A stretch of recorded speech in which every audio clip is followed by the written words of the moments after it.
Okay, you made it to part 5. We are now on part 5 of the LLC Empowerment Series.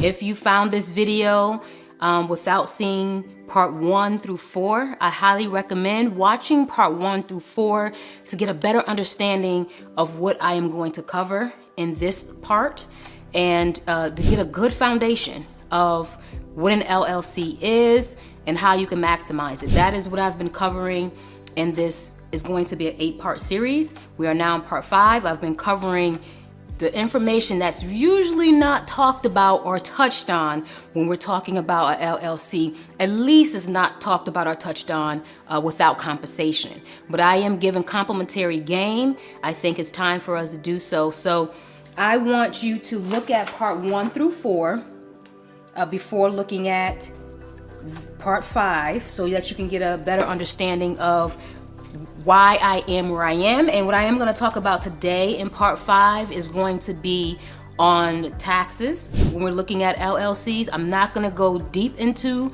taxes. I am not a tax attorney. I am an attorney that deals with business formation, business compliance. But as far as taxes, just like I have to study and keep abreast on the law when it applies to business entities in general, tax attorneys focus, great tax attorneys that do their due diligence, any attorney that does their due diligence in their profession stays abreast in their area of law.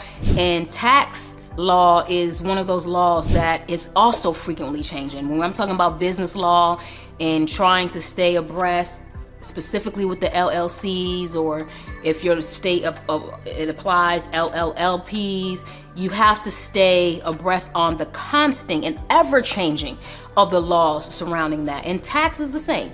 So I'm not going to go deep into tax. That is not my area of specialty. I do not stay abreast on every nook and cranny that changes within tax.